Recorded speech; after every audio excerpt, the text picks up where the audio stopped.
Welcome to The Hive with me, Bunola Beasting, right here on Kaya 959 on the street and on the air. Now, Zibu Sithole is a journalist, a mother, a storyteller, and with over a decade of experience for writing for television, radio, print, and digital media. Zibu is the secret pen behind some of your favorite romance novels. And of course, she is the author of The Thing with Zola. Welcome, Zibu. Thank you. Thank you for having me. Ah, nice one, man. Now, as we said previously, you've written for TV, print, radio, and digital media. Can you just give us a glimpse or name some of the projects that you actually have written for?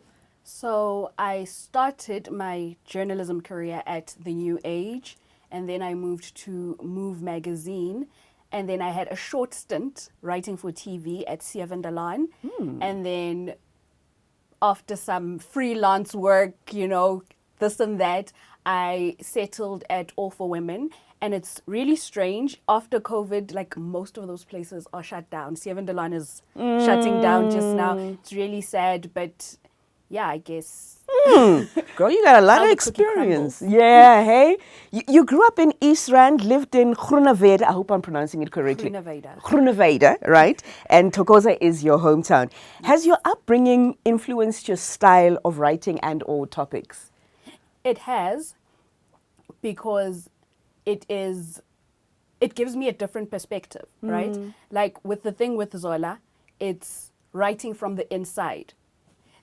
There's a difference in how people who did not grow up in the township, do not live in the township, do not have that actual experience, how they talk about the township and how people who actually live there talk about the township. So I think it gave me a different kind of flavor, because while I did grow up in Thokoza, I went to school at St. Catherine's. Yeah. So I had one foot in one world and another foot in another world. So it kind of shaped how I see things, how I relate to people and situations in, I feel, the best way possible, because I've got kind of the best of both worlds. True, true, true. Now, The Thing with Zola is your first novel, published under your name. How was that process? And, did you enjoy it? What were the challenges? It was so exciting. It was so exciting because after the pandemic, I pulled away from the whole journalism thing because I was writing health and it was quite heavy. So when All for Women and The Citizen were retrenching, it was a relief.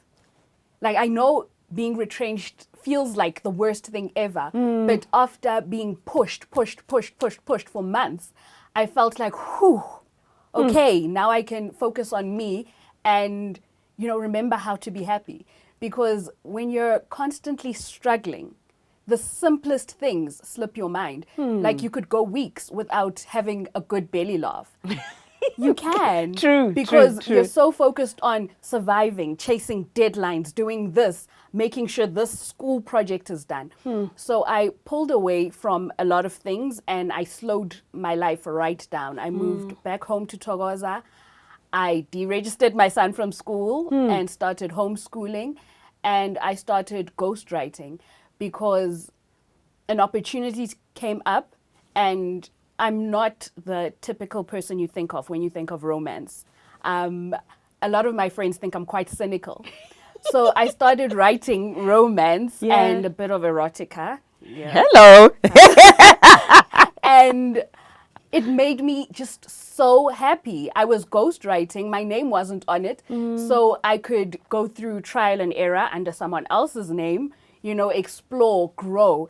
And when this opportunity with Pan Macmillan came up, I felt like everything has been leading up to this. This is where I was going. This is why I was so frustrated before, because I was clearly not doing the right thing. When you're doing the right thing, you feel like yourself. You feel happy. You feel comfortable. When you're uncomfortable, it means it's time to move on. And True. This is me moving on, and also a book about someone else moving on. So it all just ties in Together perfectly for me. Oh, wow. Actually, I wanted you to explain the word ghostwriting, because some people that are not, knowledgeable about the, the writing industry and, novels. Can you just explain what ghostwriting is? So ghostwriting is writing under a name that is not your own, right? Aha. So there are a lot of these niche publishers that the airport novels, those really sexy novels, you know how it just says Mills and Boons, or, you know, someone actually wrote it. It's not AI yet. It's still actual human beings. Yet. We're still doing that. So you write the book under the direction of your client. They'll tell you, I want a werewolf romance where the alpha wolf falls in love with the queen of the vampires. And then you take it from there, and yeah. So, Shaz, it's not Abu Kespa. Just a note for everybody. Thank you very much. Now, listen, can you please just give us a bit of a synopsis about the thing with Zola? Okay, so I really love this book. So Yeah.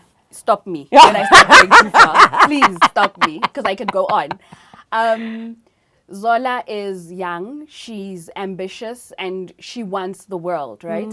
She grows up in Vosloorus, and from the beginning, she knows this is not where I belong. I am not going to stay here. And it seems her whole life is plotting and planning to get out of Vosloorus. In doing that, she loses connection with her mother and her sister and her relatives. Her mother and her sister are in the same house as her. But the relationship is so strained because she's hyper-focused on getting out. And she eventually does. She goes to Germany to study for years, renewing her visa, with the plan of being the rich auntie from Europe who comes over, you know, festive, give the kiddies a few things and disappears again. Yeah. That is her focus. That is what she wants. And she feels like that is what she's doing. Her dream is within a breath of her. And then suddenly, no more visa. You need to go home. So the book starts with everything crashing down on Zola. She's back home. She doesn't want to be back home. And she's faced with, now she's unemployed in Vosloorus. And she is those cousins she always looked down on. She needs to look for a job. And we all know it's hard. Yeah. It's hard. Even with all the qualifications, you can knock on 10 doors and you're underqualified, you're underexperienced, or you're just overqualified, you know? So she goes through all of that, and then she gets a surprise offer from an events company. You know, she's a logistician. Aha. Logistics, yes. Yeah. So now events company, it seems below her, but when she goes, she's a snob like me, and, you know?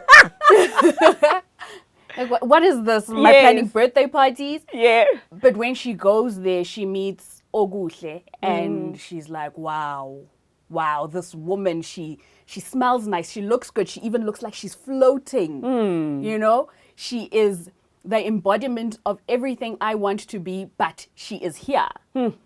And she takes the job because she can learn so much from Oguhle. She doesn't even know much about her yet, but just from seeing her, you know, her poise, how she carries herself, she's top notch, you know, she's that girl. Yeah. And she falls in love with Oguhle. She wants Oguhle to be like her mentor and that type of thing. And she makes her mind up that is what she's doing. But in one of the interviews, it happens quite early in the book. I don't know if this is a spoiler. No. But there's a love interest. Okay, thank you. There's a love interest. And it creates conflict between Zola and Oguhle because she looks up to Oguhle, even though Oguhle is not that much older than her, but she's got it together. And she's so kind. She's so generous. But I want her man. Can't believe, yeah. So that is, the book goes around that. Yeah. The relationships. It's not just about Zola and Mbali, but also Zola and Oguhle, because as women, I can love you, I can think you're the best thing ever, but if you've got something I want, it changes. The whole scenario, things. It changes things. We could sit here smiling. Meanwhile, I'm thinking, she does not know me. You know? But it's the truth. Yeah, it's the truth. it's the And truth. we shy away from it. It's in the stories we tell about women, we either idealize or demonize women. We never have a real view. And that is why I love this thing that's happening in the literary world right now. so many women writing about women. So we're not, what is it, the Madonna and the W word, right? True. And now it's just real women with real issues, people you can relate to. Like, I did that. I cyberstalked my ex. I am, A lot of us did. We did. Yes. We did. We do. And we say we don't, but we cyberstalk the ex and the ex's ex and the ex's current and the ex's current's ex. And it's, you know, we do it because we're people.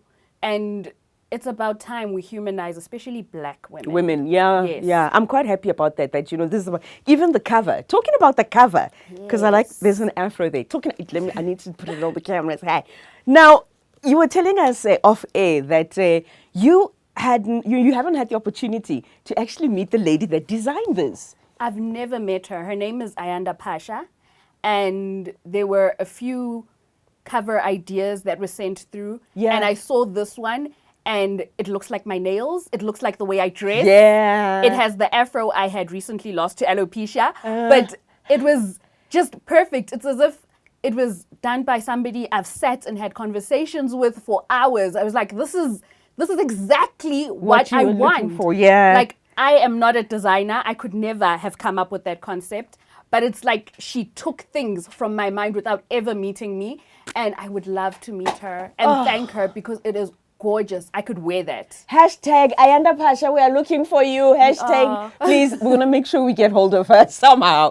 Please. And then lastly, sis, where can people get a copy of this interesting read?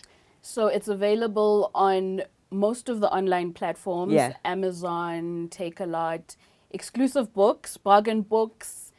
Yeah, it's available basically everywhere. Everywhere. Please, please, please. Definitely. Read, let me know. Man, thank you so much, Zibu, for coming through to studio. And I know I'm going to have a lot of fun with this because I love reading. It's a nice way of just, you know, escaping the real world, Yes. if one may. The Thing with Zola by Zibu Sithole. Go and get your copy. If you just but get your copy, my dear friends. This is The Hive with me, Bulola Beasting, on Kaya 959 on the street and on the air.